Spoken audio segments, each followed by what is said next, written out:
തെരഞ്ഞെടുപ്പ് ചൂടിലേക്ക് കേരളം കടന്നിരിക്കുന്നു. അപ്പം തീ പാറുന്ന പോരാട്ടമാണ് ഓരോ മണ്ഡലങ്ങളിലും ഇത്തവണ നടക്കുന്നത്. നമുക്കൊപ്പം ഉള്ളത് തിരുവമ്പാടി MLA ആയിരുന്ന ലിൻഡോ ജോസഫാണ്.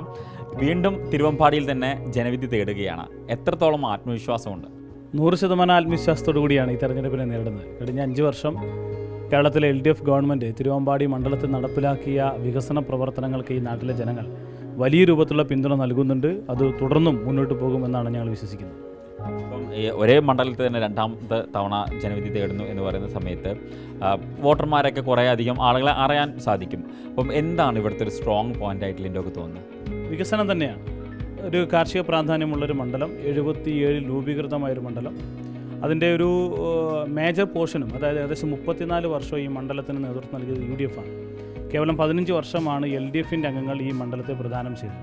15 വർഷം കൊണ്ട് ഈ മണ്ഡലത്തിൽ നടപ്പിലാക്കിയ വികസന പ്രവർത്തനങ്ങൾ ഈ നാടിൻ്റെ മുഖം മാറിയിട്ടുണ്ട്. പ്രത്യേകിച്ച് മലയോര ഹൈവേയും ആനക്കാമ്പിൽ കള്ളാടി മേപ്പാടി തുരങ്കപാതയും ഉൾപ്പെടെ 3875 കോടി രൂപയുടെ വികസന പ്രവർത്തനങ്ങൾ ഈ മണ്ഡലത്തിൽ നടന്നു കഴിഞ്ഞു. അപ്പോൾ അത്തരം വികസന പ്രവർത്തനങ്ങൾ ഈ മലയോര കുടിയേറ്റ ജനതയുടെ മുഖം മാറ്റുന്ന നിലയിലേക്ക്, അവരുടെ ജീവിതം മെച്ചപ്പെടുന്ന രൂപത്തിലേക്ക് മാറിയിട്ടുണ്ട് എന്നത് ഓരോ മനുഷ്യനും അനുഭവിച്ചറിയുന്ന കാര്യങ്ങളാണ്. തീർച്ചയായിട്ടും ആ അനുഭവത്തിന്, അവരുടെ ജീവിതത്തിൽ വലിയ മാറ്റമുണ്ടാക്കിയ ഇടതുപക്ഷത്തോടൊപ്പം ചേർന്ന് നിൽക്കാനാണ് തിരുവമ്പാടി മണ്ഡലത്തിലെ ജനങ്ങൾ ആഗ്രഹിക്കുന്നത്.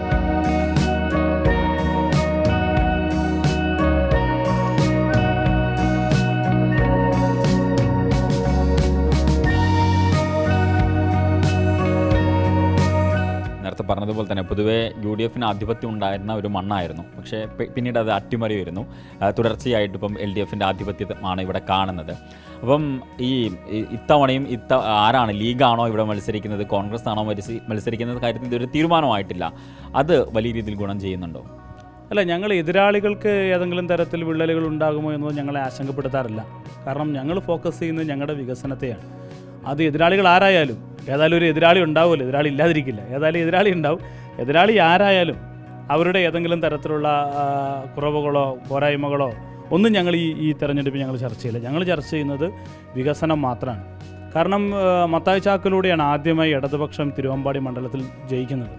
നിങ്ങൾ നേരത്തെ പറഞ്ഞ പോലെ ആധിപത്യം എന്ന നിലയിലേക്കൊന്നും ഞങ്ങൾ അതിനെ കാണുന്നില്ല. പക്ഷേ മത്തായി ചാക്കോ ജയിച്ചപ്പോൾ തിരുവമ്പാടിയിലെ ജനങ്ങൾ വലിയ പ്രതീക്ഷ നൽകി. പക്ഷേ അദ്ദേഹത്തിന് അധികകാലം മുന്നോട്ട് പോകാൻ വേണ്ടി കഴിഞ്ഞാൽ അദ്ദേഹം മരണപ്പെട്ടു പോയി. പിന്നീട് ജോർജൻ തോമസ് MLA ആയി. അദ്ദേഹം നടപ്പിലാക്കിയ വികസന പ്രവർത്തനങ്ങളുണ്ട്. ആ വികസന പ്രവർത്തനങ്ങൾ ജനങ്ങൾക്കൊരു അംഗീകാരം നൽകി. പിന്നീട് നടന്ന തെരഞ്ഞെടുപ്പുകളിൽ വീണ്ടും 2 തവണ തുടർച്ചയായി LDF ജയിക്കുന്നതിന് കാരണമായി മാറിയത് വികസനം നടത്താൻ LDF ആണ് ഈ മലയോര മേഖലയിൽ ഏറ്റവും കൂടുതൽ വികസനം നടത്തിയതെന്ന് ജനങ്ങൾ ബോധ്യപ്പെട്ടതിൻ്റെ അടിസ്ഥാനത്തിലാണ്. ആ ബോധ്യം ഇപ്പോഴുമുണ്ട്. ആ ബോധ്യത്തിൽ ഏറ്റവും ഉയർന്ന നിലയിൽ ഒരു പീക്ക് പീരീഡ് എന്ന് പറയുമല്ലോ, ആ പീക്ക് പീരീഡാണ് ഇപ്പോൾ 3875 കോടി രൂപയുടെ വികസനം എന്ന് പറഞ്ഞാൽ അവരുടെ ജീവിതത്തിലെ ഏറ്റവും വലിയ വികസന നേട്ടമാണ്. അത് നടത്തിയ ഇടതുപക്ഷത്തോടൊപ്പം അവർ ചേർന്ന് നിൽക്കും. ആധിപത്യം എന്നുള്ള പരാമർശത്തെ ഞങ്ങൾ തള്ളിക്കളയുന്ന, ആധിപത്യം ഒന്നും ഞങ്ങൾ പറയില്ല. പക്ഷേ അവരുടെ ജീവിതത്തിൽ മാറ്റമുണ്ടാക്കിയ ഇടതുപക്ഷത്തെ അവർ ചേർത്ത് നിർത്തുമെന്നുള്ള കാര്യത്തിൽ ഒരു സംശയമില്ല.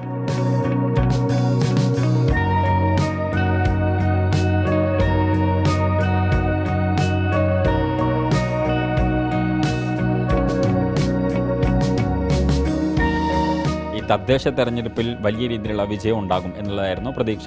പക്ഷേ വേണ്ട വിധത്തിലുള്ളൊരു വിജയം ഉണ്ടായില്ല.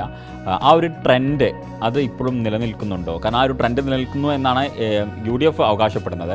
അപ്പം അങ്ങനെ ഒരു ട്രെൻഡ് ആണെങ്കിൽ ഒരു പക്ഷേ വിചാരിച്ചതുപോലെ ആയിരിക്കില്ല കാര്യങ്ങൾ, ഈസി വാക്ക് ഓവർ ആയിരിക്കില്ല ഒരു തരത്തിലും. പക്ഷേ ഈ രീതിയിലാണ് മുന്നോട്ട് പോകുന്നതെങ്കിൽ, അതായത് തദ്ദേശ തെരഞ്ഞെടുപ്പിൻ്റെ രീതിയിലാണ് മുന്നോട്ട് പോകുന്നത്, ഈസി വാക്ക് ഓവർ ആയിരിക്കില്ല. അതേ സമയത്ത് അതല്ല, സർക്കാരിനെതിരെ വലിയ പ്രശ്നങ്ങളൊന്നുമില്ല, ജനവികാരമില്ല എന്ന ഒരു വിലയിരുത്തലാണ്. എങ്ങനെയാണ് അതിനെ നോക്കിക്കാണുന്നത് തദ്ദേശ തെരഞ്ഞെടുപ്പും നിയമസഭ തെരഞ്ഞെടുപ്പിലേക്കും വരുന്ന ഘട്ടത്തിൽ? അത് 3 തെരഞ്ഞെടുപ്പുകൾ 3 പാറ്റേണാണ്. ലോക്സഭ, നിയമസഭ, തദ്ദേശ സ്വയംഭരണ സ്ഥാപനങ്ങളുടെ തെരഞ്ഞെടുപ്പ് 3 പാറ്റേണാണ്. ഇനി തദ്ദേശ സ്വയംഭരണ സ്ഥാപനങ്ങളുടെ കാര്യം എടുത്ത് പരിശോധിച്ചാൽ 2020 തദ്ദേശ സ്വയംഭരണ സ്ഥാപനങ്ങളിലേക്കുള്ള തെരഞ്ഞെടുപ്പിൽ ഇടതുപക്ഷത്തിന് ഏറ്റവും അനുകൂലമായ സാഹചര്യമായിരുന്നു. ഏകദേശം 575ഓളം തദ്ദേശ സ്വയംഭരണ സ്ഥാപനങ്ങൾ ഇടതുപക്ഷത്തിന് അനുകൂലമായിരുന്നു. ആ ട്രെൻഡിലും ഈ തിരുവമ്പാടി മണ്ഡലത്തിലെ 5 തദ്ദേശ സ്വയംഭരണ സ്ഥാപനങ്ങൾ UDFന് അനുകൂലമായിരുന്നു. 2 സ്ഥാപനങ്ങളാണ് ആർക്ക് ഇടതുപക്ഷത്തോടൊപ്പം ഉണ്ടായിരുന്നു. ഈ തെരഞ്ഞെടുപ്പിൽ ഇപ്പോൾ UDFന് അനുകൂലമായ വലിയൊരു കാറ്റുണ്ടായപ്പോൾ ഞങ്ങൾ ആ 2 എന്നുള്ള ആ സീറ്റിൽ തന്നെ നിന്ന് 2 പഞ്ചായത്തുകൾ ഞങ്ങൾക്കും 5 UDFനും തന്നെ ഞങ്ങൾക്കുണ്ടായിരുന്ന ചില പഞ്ചായത്തുകൾ നല്ല മെച്ചപ്പെടുത്തി. തിരുവമ്പാടി ഞങ്ങൾ ഒപ്പത്തിനൊപ്പത്തി. അതുപോലെ തന്നെ കൊടിയത്തൂർ പഞ്ചായത്ത് 2 സീറ്റുകളായിരുന്നു കേവലം ഉണ്ടായിരുന്നത്, 5 ഉയർത്തി.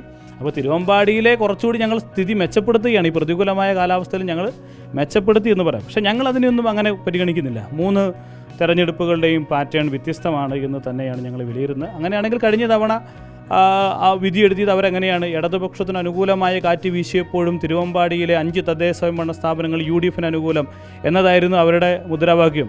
ഇപ്പോൾ UDFന് അനുകൂലമായ കാറ്റ് വീശിയപ്പോഴും എന്താണ്, കഴിഞ്ഞ വർഷത്തെ അതേ സ്ഥിതി ഞങ്ങൾ മെച്ചപ്പെടുത്തുകയാണ് ചെയ്തത്. അപ്പോൾ അങ്ങനെയാണെങ്കിൽ അവർക്കത് കോൺഫിഡൻസോടുകൂടി പറയാൻ കഴിയുന്ന സാഹചര്യം ഇല്ല. പക്ഷേ ഞങ്ങൾ അതിനൊന്നും എന്താണ് ഏതെങ്കിലും തരത്തിൽ പരിഗണിക്കുന്നില്ല. 3 വ്യത്യസ്തമായ നിലയിൽ തന്നെയാണ് എന്ന് തന്നെയാണ് ഞങ്ങൾ കരുതുന്നത്. അപ്പം തെരഞ്ഞെടുപ്പിന് സാധാരണ ഘട്ടത്തിൽ ഈ പ്രചാരണത്തിന് 1 മാസം 1.5 മാസമൊക്കെയാണ് സാധാരണ കാലയളവ്. പക്ഷേ ഇത്തവണ വലിയൊരു അടിയാണ്. അതായത് തികച്ച് 30 ദിവസമില്ല, 25 ഇനി 24 ദിവസമൊക്കെ ഉള്ളൂ. അത് ഏതെങ്കിലും തരത്തിൽ ബാധിക്കുമോ? ഒരിക്കലും ഇല്ല. കാരണം കഴിഞ്ഞ 23 ദിവസത്തെ തെരഞ്ഞെടുപ്പ് പ്രചരണത്തിൻ്റെ കാര്യങ്ങളല്ല നോക്കുന്നത്. കഴിഞ്ഞ 5 വർഷം ജനങ്ങളോടൊപ്പം ഉണ്ട്. അതുകൊണ്ട് അത് പ്രത്യേകിച്ച് ഏതെങ്കിലും തരത്തിൽ ക്ഷീണമോ നേട്ടമോ ഒന്നും ഉണ്ടാക്കുമെന്ന് തോന്നുന്നില്ല. പിന്നെ പ്രതികൂലമായ കാലാവസ്ഥയാണ്, കുറച്ച് ദിവസം കുറയുന്നതായിരിക്കും പ്രവർത്തകർക്ക് ഗുണകരം. പക്ഷെ നമ്മളെ സംബന്ധിച്ചിടത്തോളം 5 വർഷം ജനങ്ങൾക്കിടയിൽ നിൽക്കാൻ കഴിഞ്ഞിട്ടുണ്ട്. അതിൻ്റെ വലിയ അഡ്വാൻറ്റേജ് ഉണ്ട് എന്ന് തന്നെയാണ് ഞങ്ങൾ കരുതുന്നത്. കാലാവസ്ഥേൻ്റെ പറഞ്ഞതുകൊണ്ടാണ്, ഈ ചൂടാണ്, ഒപ്പം തന്നെ നോൽമ്പ് സമയവും കൂടിയാണ്. ആളുകൾ ഇറങ്ങുന്നതിന് എന്തെങ്കിലും ബുദ്ധിമുട്ടുണ്ടോ പ്രവർത്തകർ? ഇല്ലില്ല, ഇന്നലെ ഇപ്പോൾ നമ്മൾ വൈകുന്നേരം റോഡ് ഷോ ഉണ്ടായിരുന്നു. ഇന്നലെ പിന്നെ നോമ്പ് തുറന്നതിന് ശേഷമാണ് റോഡ് ഷോ. ഇന്നിപ്പോൾ നോമ്പ് തുറക്കുന്നതിന് മുന്നോടിയായിട്ട് റോഡ് ഷോ ഉണ്ട്. അപ്പോൾ അങ്ങനെ ഒരു പ്രതീതിയില്ല. ഇന്നലെ എന്താണ് 100 കണക്കിന് വാഹനങ്ങളുടെ അകമ്പടിയോട് കൂടിയാണ് ഇന്നലെ ഒരു 7 മണിക്ക് എരഞ്ഞിമാവെന്ന് ആരംഭിച്ച് ഒരു 9:30 മണിയാകുമ്പോൾ തിരുവമ്പാടി അവസാനിപ്പിക്കുന്ന നിലയിലുള്ള ഞങ്ങളുടെ റോഡ് ഷോ കടന്നു പോയത്. ഇന്നിപ്പോൾ ഇന്നൊരു 3 മണി 3:30 ആകുമ്പോൾ ആരംഭിച്ച് ഒരു നോമ്പ് തുറക്കുന്നതിന് മുന്നോടിയായി അവസാനിപ്പിക്കുന്ന നിലയിലേക്ക് ഒരു ക്രമീകരണങ്ങൾ നടത്തിയിട്ടുണ്ട്. അപ്പോൾ അത്തരം ഒരു പ്രയാസമൊന്നും ഉണ്ടെന്നില്ല. ആളുകൾ തെരഞ്ഞെടുപ്പ് ചൂടിലേക്ക് എത്തി, അവർ അതിനെക്കുറിച്ച് ചർച്ച ചെയ്യാൻ വേണ്ടി തുടങ്ങി. ഇപ്പോൾ ഇന്ന് രാവിലെ മുതൽ ഞങ്ങൾ കാരശ്ശേരി പഞ്ചായത്തിൻ്റെ വിവിധ മേഖലകളിൽ ഇങ്ങനെ വിവിധങ്ങളായിട്ടുള്ള ആളുകളെയും വ്യക്തികളെയും കണ്ടുകൊണ്ടിരിക്കുകയാണ്. അപ്പോൾ ആളുകൾ ആ തെരഞ്ഞെടുപ്പ് ചൂടിലേക്ക് എത്തുകയും അതിൻ്റെ ഒരു ഭാഗമായി തെരഞ്ഞെടുപ്പ് എന്നുള്ള ഒരു ഇതിലേക്ക് വന്നു തുടങ്ങിയിട്ടുണ്ട്. ലിൻഡോ ജോസഫ് കടുത്ത ആത്മവിശ്വാസത്തിലാണ്. തീർച്ചയായിട്ടും ആത്മവിശ്വാസത്തിന് കുറവുണ്ടാവേണ്ടുന്നൊരു കാര്യമില്ല. പിന്നെ നമ്മൾ ആത്മവിശ്വാസം കുറയ്ക്കേണ്ട കാര്യമില്ലല്ലോ. അങ്ങനെ പോകുന്നു. All the very best. കാണാം. അപ്പം ലിൻഡോ ജോസഫാണ് നമുക്കൊപ്പം ചേർന്നിട്ടുള്ളത്. വലിയ ആത്മവിശ്വാസമാണ്, മണ്ഡലത്തിൽ നടപ്പാക്കിയിട്ടുള്ള വികസന പ്രവർത്തനങ്ങൾ അത് വോട്ടായി മാറും എന്ന ആത്മവിശ്വാസമാണ് ലിൻഡോ പ്രകടിപ്പിക്കുന്നത്. വീഡിയോ ജേർണലിസ്റ്റ് ഷബീറിനൊപ്പം reporter Shahid Rahman, in reporter, Kozhikode.